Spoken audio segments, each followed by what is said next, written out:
choisir un grand peintre dans les collections du musée du Louvre, décrocher tous ces tableaux des murs, les sortir de leur cadre, les poser sur des chevalets à hauteur du regard, les rassembler tous dans une même salle, faire venir du monde entier des conservateurs, des historiens, des restaurateurs, des scientifiques, les plus grands spécialistes de l'œuvre du peintre, et les réunir dans la salle avec les œuvres pendant 2 jours. Les laisser étudier et discuter en toute liberté. Voilà la recette de ce qu'on appelle des journées d'études. Ces journées ont été consacrées au grand peintre français Antoine Watteau. Né à la fin du XVIIe siècle, sous le règne de Louis XIV, Watteau a rencontré de son vivant un succès immédiat et sans égal chez ses contemporains. Sa carrière fut brève. Il n'a travaillé qu'une quinzaine d'années et est mort à 37 ans seulement. Il a pourtant laissé une œuvre considérable. On compte des milliers de dessins et plus de 200 tableaux que les princes d'Europe et les collectionneurs privés s'arrachaient. Le Louvre en conserve 13. C'est peu en regard de l'étonnante production du peintre. Une grande partie de cette collection est entrée au musée au milieu du XIXe siècle, lorsque cette peinture, un temps méprisée et vilipendée après la Révolution, fut réhabilitée. En nombre de tableaux, cette collection paraît modeste pour un artiste français aussi important. Elle compte pourtant certaines des œuvres les plus belles et les plus célèbres du peintre.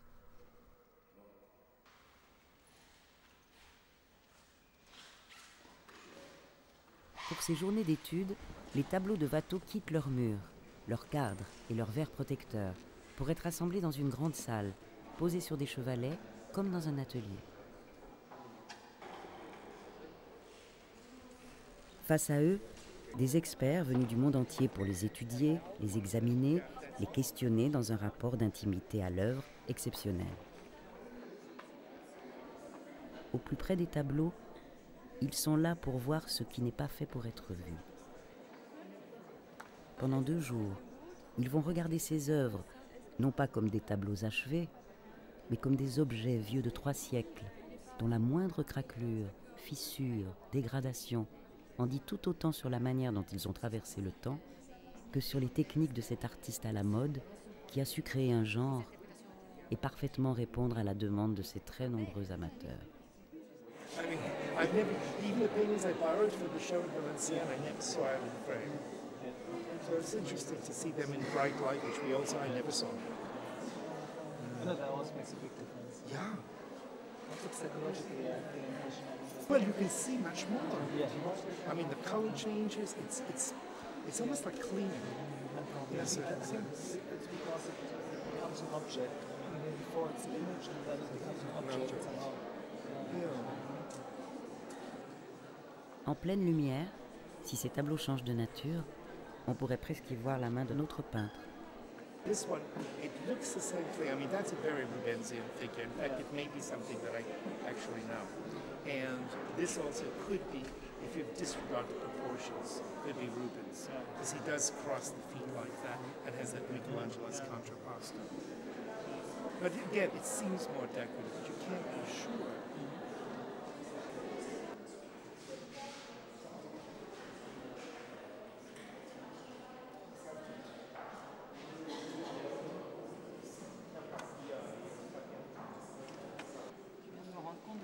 Chose que j'avais pas vu auparavant. C'est qu'en fait on voit de la peinture sur le champ là, qui correspond à cette espèce de petit bosquet qu'on avait vu à la radio. J'arrive pas à le dessin. Voilà, ça y est. On n'avait pas fait attention aux tranches parce qu'on l'avait vu encadré. Et en fait, sur les tranches, on voit un petit peu de peinture, enfin, un peu de cette première couche qu'on voit bien sur les bords. Donc, ça serait intéressant de pouvoir l'examiner sous bino pour voir un petit peu ce que c'est. Si c'est uniquement cette préparation sombre qu'on voit ou si c'est une première étape de la composition. Nos spécialistes ont ici l'heureuse surprise de découvrir fortuitement de la peinture originale, jusqu'alors cachée sous le cadre. Parfois, leurs découvertes peuvent avoir des conséquences inattendues. Pierrot, dit autrefois Gilles, est un des tableaux les plus célèbres et les plus fascinants de Watteau. Il est d'autant plus fascinant qu'il ne surgit de nulle part lorsqu'il est découvert, près d'un siècle après la mort du maître. La légende dit qu'il aurait été trouvé, par hasard, place de la Madeleine, chez un brocanteur qui aurait écrit sur la toile, pour s'en débarrasser, « Achetez-moi, je suis là tout seul ».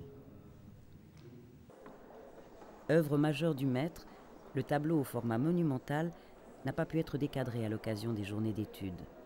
Mais nos experts se sont déplacés jusqu'à lui. Ce tableau, énigmatique, tient une place toute particulière dans l'œuvre du peintre. On ignore tout des circonstances et des conditions de sa réalisation. Il n'a pas été vu dans l'atelier de Watteau. On ne sait pas à quelle date il a été peint, ni en combien de temps, ni pour qui, ni pourquoi. Le tableau est unique par son format, exceptionnellement grand. Il ne ressemble à rien du reste de la production de Watteau. Enfin, personne ne sait qui est le modèle de ce personnage de foire à l'expression fascinante. Mais c'est surtout sa composition qui a fait couler beaucoup d'encre. Gilles n'est pas placé au centre du tableau, mais il est très subtilement décalé sur la gauche. Ce décentrement a inspiré de nombreux commentaires. On a évoqué la géniale idée du peintre, une audace d'une étonnante modernité. Le mythe qui s'est construit depuis 2 siècles autour de ce tableau et de son fameux décentrement va être quelque peu malmené au cours de ces journées d'études. D'étranges traces laissées par le temps ont été récemment découvertes. Quand on regarde l'œuvre en lumière rasante, on se rend compte que sur le visage de Gilles, il y a des marques d'anciens châssis. Donc on a le montant en haut et puis en bas, ici, on voit qu'il y a un montant horizontal au-dessus des mains. Et si on observe l'emplacement de ce premier châssis, il est pratiquement au centre de la figure de Pierrot. On a fait des sondages sur les 4 bords et on a constaté que les bords de la peinture originale ont été coupés. Voilà. Donc on ne peut pas en savoir sur les 4 côtés. En fait, le Pierrot est vraiment au centre de la figure et plus légèrement décalé comme il apparaît. L'audace et la subtilité de cette composition ne serait donc qu'une simple affaire de coups de ciseaux. Dans un premier temps, les marques de l'ancien châssis ont déterminé un centre qui n'est plus vraiment au centre. Il manquerait, pour être très précis, 12 cm 8 à gauche et 12 cm 7 en bas du tableau. La toile retrouve ainsi son centre, le format, ses dimensions originales, et Gilles, une position des plus banales, au centre de la composition. Mais un examen plus poussé a permis de découvrir que 5 cm manqueraient aussi à droite. Pour conserver notre précieux centre retrouvé, il faut alors ajouter à gauche 5 cm de plus. Mais la toile ayant aussi été coupée en haut, tous les calculs sont à reprendre. Il manque peu de choses, hein. Il manque très peu de choses. Hein. Non, vous faites un constat, c'est tout. Hein. mais quand même, on peut très bien vivre avec ça. Ouais. Je m'en contenterai. Avec quelques vingtaines de centimètres de plus, on change quand même de perception. Hein. C'est si bien coupé que c'est Watteau lui-même qui l'a coupé. Ah, ouais. C'est si bien fait. Oui, il a voulu rattraper. Oui. La symétrie était gênante. Même coupé sur les 4 côtés, ce tableau reste monumental par sa taille. Son étonnant format pose une nouvelle question à nos spécialistes. Ce tableau avait-il une fonction particulière et à quel décor était-il destiné? In any case, it's an exceptional painting and probably with an exceptional function. I think as long as we don't know more about the function or we don't have some ideas to discuss, I think we will always get caught up in this question of style because we have nothing to compare it to or we are not using the right criteria.